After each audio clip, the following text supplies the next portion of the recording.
उसका भी वध कर देते हैं। और जब उस दैत्य का वध कर देते हैं तो भगवान का एक नाम मुरारी पड़ जाता है। और बाद में भगवान जो है उन 16,100 राजकुमारियों और 16,100 राजकुमारियों को बंधन से मुक्त करवा दिया। पर और उन राजकुमारियों को कहा कि अब आप लोग मुक्त हो गए हैं, अब आप अपने अपने राज्य को जाइए, अपने अपने घर को जाइए। तो राजकुमारियां जो हैं वहां से छूटी और अपने अपने घरों को गईं। लेकिन जब वो घरों को गईं तो वहां के उनके राज्य के लोगों ने उन्हें स्वीकार नहीं किया। बोला कि अब आप यहाँ नहीं रह सकते। क्यों? क्योंकि राजा अपहरण करके ले गया था। तो ऐसा ठीक नहीं मानते लोग। तो उन्होंने कहा अब आपको हमारे राज्य में स्थान नहीं दिया जाएगा। तो वो जो राजकुमारियां थीं फिर लौटकर भगवान के पास आती हैं और भगवान से कहती हैं कि अब आप ही हमें स्थान दीजिए। तो फिर आई बड़े भैया जी का बहुत बहुत स्वागत है, आदरणीय बड़े भैया जी का। वहीं कहीं चेयर दे देना है ना, चढ़ने में दिक्कत है, ऊंचा है थोड़ी ये। और वहाँ से ही साउंड बहुत लगेगा तेज। आराम से चेयर में बैठना, किनारे लगा दीजिए। फिर जब वो सभी राजकुमारियां फिर से भगवान के पास गईं और उन्होंने सब कुछ अपनी बातें अपनी तकलीफें बताई कि हमारे राज्यों से जहां हम जन्मे थे वहां से हमें निकाल दिया गया है और ये कहा गया है कि आप जो है वहीं जाइए। तो पुनः फिर वो भगवान कृष्ण के पास आती हैं और कृष्ण से आग्रह करती हैं कि आप हमें पत्नी के रूप में स्वीकार कीजिए। तो भगवान उन 16,100 राजकुमारियों को अपना नाम देते हैं और सभी से एक ही मुहूर्त में अलग अलग रूप धारण करके विधि विधान से पाणी ग्रहण करते हैं। अथो मुहूर्त एकस्मिन् नानागारे सुता स्त्रियः यथोपये में भगवास्ता वज्रोपधरो। और इस प्रकार भगवान एक ही मुहूर्त में अलग अलग रूप धारण करके 16,100 राजकुमारियों के साथ में विवाह संपन्न कर लेते हैं। और इस तरह से कुल मिलाकर के भगवान के कहने के लिए तो 16,108 विवाह हो गए। फिर भगवान का जो है वंश आगे बढ़ता है। अब आइए एक और बहुत ही सुंदर प्रसंग है आज का, उसमें प्रवेश करते हैं।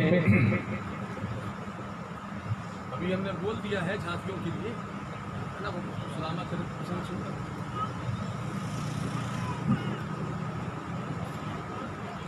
भगवान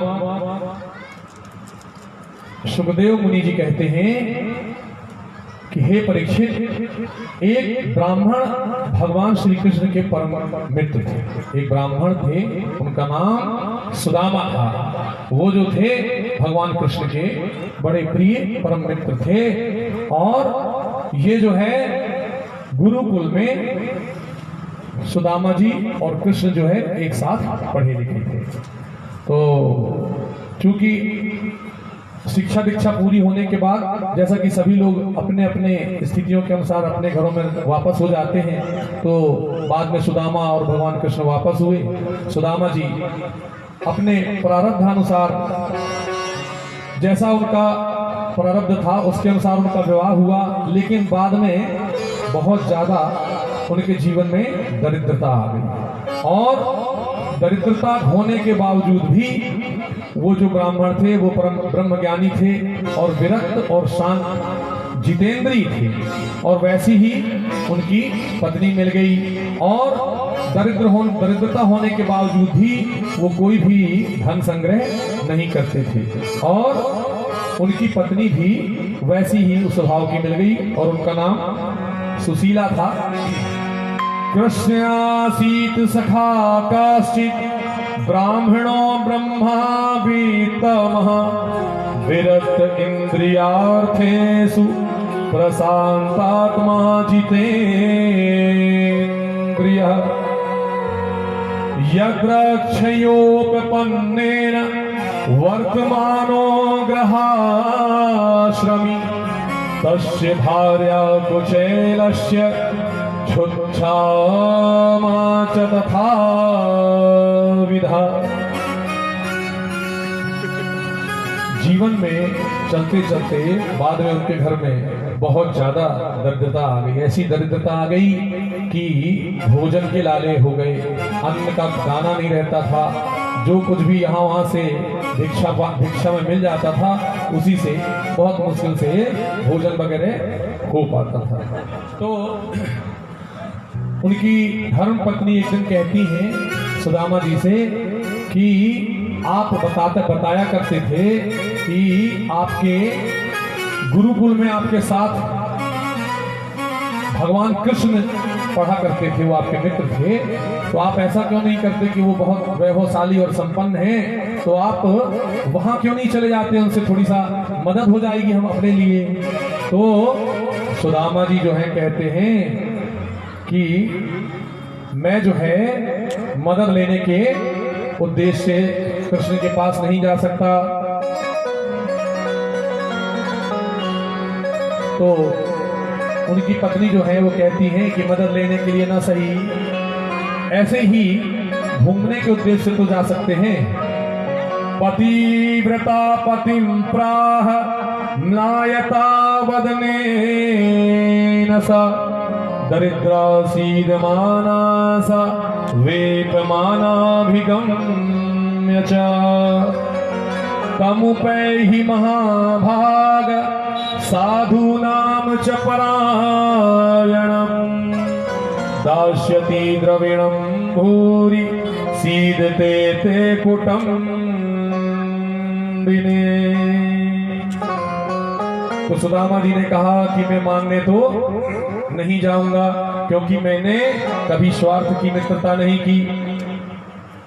मुझे पता है कि वो यहाँ रहता है, लेकिन मैं वहां इस उद्देश्य से नहीं जाऊंगा। तो बाद में उनकी पत्नी सुशीला ने कहा कि मिलने के उद्देश्य से तो जा ही सकते हैं। तो सुदामा जी तैयार हो जाते हैं, कहते हैं ठीक है। अब जब सुदामा जी जाने के लिए तैयार हो जाते हैं तो सुदामा जी कहते हैं कि घर में कुछ ऐसा कोई वस्तु है जिसे मैं उपहार के रूप में ले जाऊं और अपने मित्र को दे सकूं। तो सुशीला ने कहा, उनकी पत्नी ने, कि घर में तो नहीं है, देखती हूँ शायद आस पड़ोस से कहीं से मिल जाए।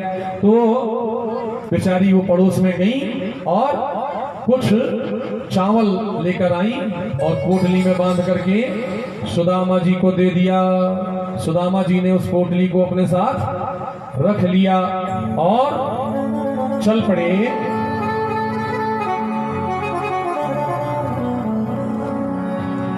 सा एवं भार्यया विप्रो बहुसा प्रार्थितो मृदु अयं हि परमो लाभ उत्तम श्लोक दर्शनम् याचित्वा चतुरो मुष्टिन् विप्रान् पृथुक तण्डुलान् शैलखण्डेन तान् बद्ध्वा भर्त्रे प्रादादुपायनान् सतानादाय विप्राग्रह प्रययो द्वारकां किल कृष्ण संदर्शनं माह्यं कथं स्यादिति चिन्तयन्। और सुदामा जी चावल की पोटली साथ में लेकर भगवान श्री कृष्ण की राजधानी के लिए चल देते हैं और रास्ते में सोचते हैं